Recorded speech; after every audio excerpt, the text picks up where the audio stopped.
उसे क्यों मारा? वो लोग एटीएम लूट रहे थे। जब एटीएम में पैसे डाले जा रहे थे तो कुछ गुंडे वहां आए और उन्होंने एटीएम को लूट लिया। उनके पास हथियार भी थे। फिर आपने क्या किया?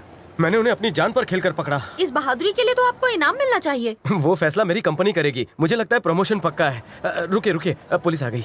आज एक साधारण से सिक्योरिटी गार्ड ने ऐसी बहादुरी करके दिखाई कि जितनी तारीफ की जाए वो कम है। हम सबको ऐसे लोगों का हौसला बढ़ाने की जरूरत है ताकि देश में कभी कोई गुनाह ना हो।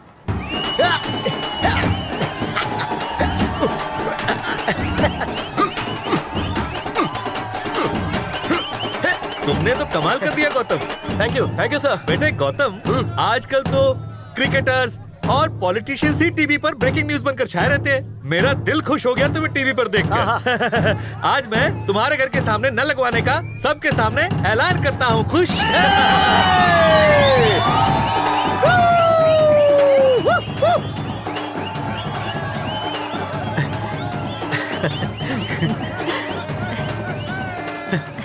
आज मुझे पहली बार तुझ पर नाज हो रहा है। अरे तुम लोग रुक क्यों गए? नाचो गाओ। नाचो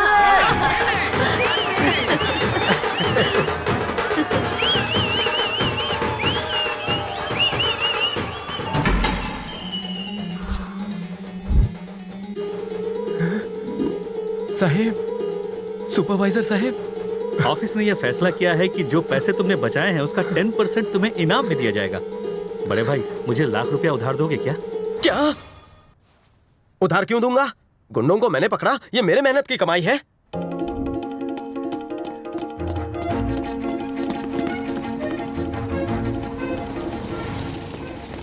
सर, आप मुझे यहाँ खुशखबरी देने आए हैं ना? थोड़ी देर इंतजार करो, सब पता चल जाएगा। ग्रहों ने व्हाट्सएप किया, तेरा वक्त बुरा चल रहा है। सर, सिर्फ मेरा प्रमोशन हुआ है कि लूट का 10% मेरे नाम हुआ है? प्रमोशन नहीं बेगधे, तेरा डिमोशन हुआ है। लूट की वारदात एटीएम के सीसीटीवी कैमरे में रिकॉर्ड हुई है। ये देख। भीड़ मत करो, हवा आने दो। अगर तुम अपने काम पर ध्यान देते तो यह हादसा ही नहीं होता। प्रवचन मत दो, मुझे प्रमोशन के बारे में बताओ। सच्चाई बताऊंगा तो तुम सुन ही नहीं पाओगे। बैंक ने हमारी सिक्योरिटी कंपनी को वार्निंग देकर छोड़ा है। शुक्र मनाओ तुम्हारी नौकरी नहीं गई। कितनी बदबू आ रही है। पता नहीं खान मुझे यहाँ क्यों ले आया। कहीं रास्ता तो नहीं भटक गया? आज से रोज तुम्हारी ड्यूटी यहीं पर होगी। यहाँ पर? यहाँ कौन सा खजाना गड़ा है? खजाना छोड़, अब तू अपने एरिया के बच्चों को बुलाकर यहाँ खेल सकता है। यहाँ कोई कैमरा नहीं है।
इसकी तो किस्मत चमक गई। प्रमोशन में डंप यार्ड की खुशबू मिल गई। क्या रे गौतम, इनाम के पैसों से नया परफ्यूम खरीदा है क्या? बढ़िया खुशबू आ रही है।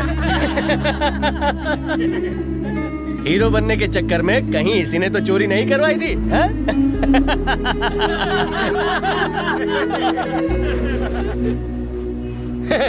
बाबा जी की तावीज पहनकर इसने तो अपना रेप भी करवा लिया है।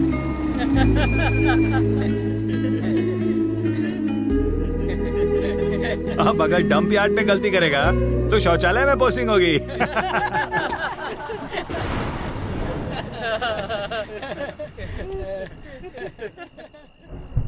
सिक्योरिटी एजेंसी ने लूट की इंक्वायरी शुरू कर दी है। सीसीटीवी कैमरे के फुटेज से पता चला है कि सिक्योरिटी गार्ड गौतम के गैर जिम्मेदाराना बर्ताव की वजह से ये लूट हुई। लुटेरे तो पकड़े गए। आ गया बेवकूफ, अपने साथ हमारे बस्ती का भी नाम बदनाम कर दिया।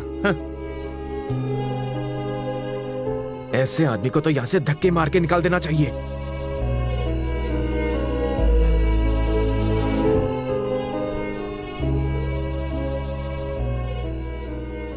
श्रीनगर कॉलोनी के एटीएम लूटने गौतम की आ गया। घटना में एक नया ट्विस्ट आया है। गौतम जिसने लुटेरे को पकड़वाया, उसी को उसकी लापरवाही के लिए वार्निंग दी गई है। कितनी बदबू है, गटर साफ कर रहा था क्या? अगली बार ए, जाके नहा ले जल्दी से। आगे की खबरों के लिए इससे अच्छी खुशबू तो मेरे सॉक्स से आती है। दौड़ने के बाद हम देखेंगे कि कैसे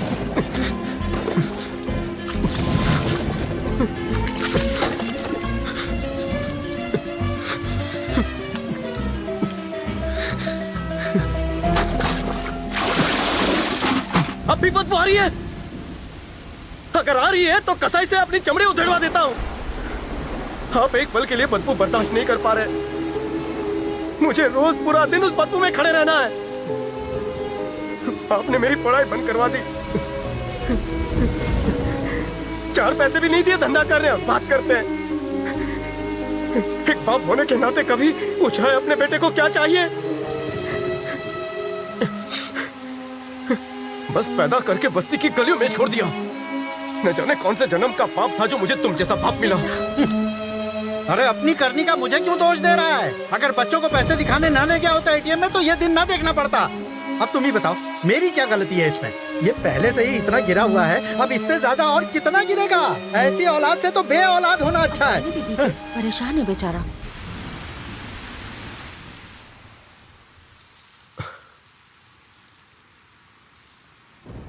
बाहर से ज्यादा बरसात तो यहाँ पर है।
पुष्य कालावती डायमंड्स।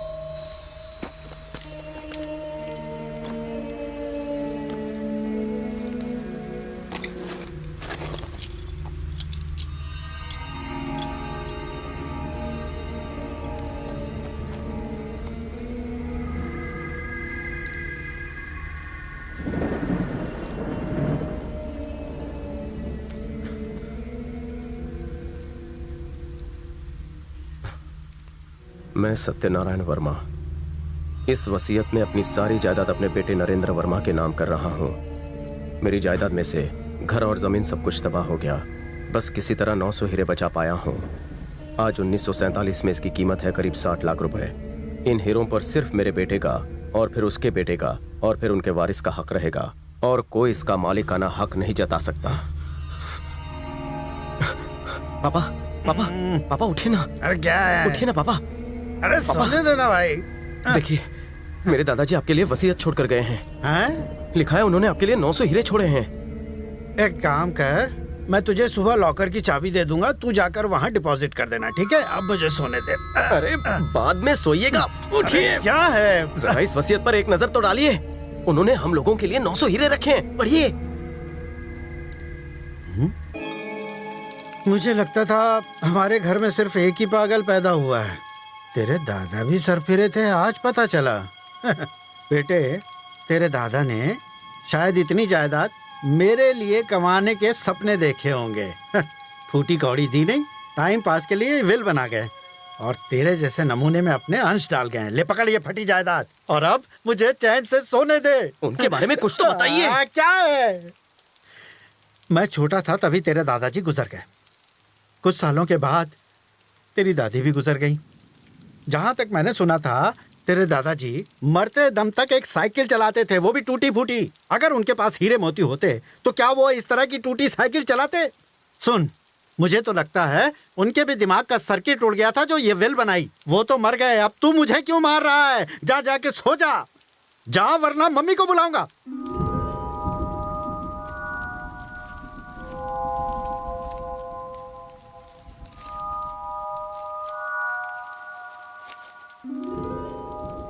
अगस्त 1947 पाकिस्तान से हिंदू और सिखों को खदेड़ा जा रहा था। डरा सहमा सा मैं घर में रेडियो सुन रहा था। दंगे फैलाने वालों को रोकना पुलिस के बस से भी बाहर हो गया है। पुलिस ने जनता से निवेदन किया है कि वो अपने अपने घरों में ही रहें। लुटेरे नामचीन लोगों को मारकर उन्हें लूट रहे हैं। पूरे शहर मदद के लिए मैंने दोस्तों को फोन किया। चारों तरफ अफरा तफरी। मोहम्मद भाई, मैं सत्यनारायण बोल रहा हूँ। हाँ बोलिए। देखिए, मुझे बहुत डर लग रहा है। क्या दंगे खत्म होने तक मैं आपके घर में रह सकता हूँ? अगर आप हमारे साथ रहेंगे तो वो हमें और हमारे परिवार को भी मार डालेंगे। किसी से मत कहिएगा कि हम दोस्त हैं। हेलो पुलिस स्टेशन, बाहर दंगे चल रहे हैं, मारकाट मची हुई है। मैं यहाँ घर में अकेला हूँ, क्या आप मुझे सुरक्षा देंगे? पुष्प कलावती नाम की हीरों की दुकान का मैं इसकी तो एड्रेस नहीं पढ़ पा रहा हूँ। अभी आना बहुत मुश्किल है हुजूर। अगर आपको अपनी जान बचानी है तो फौरन देश छोड़ दीजिए।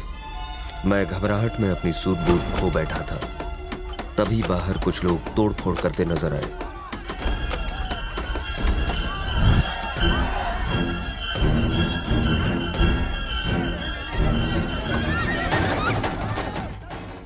इससे पहले कि वो मुझ तक पहुंचते, मैंने वहां से निकलने का फैसला किया। पैसे, गहने और हीरे झोली में भरे और अपनी कार की ओर भागा।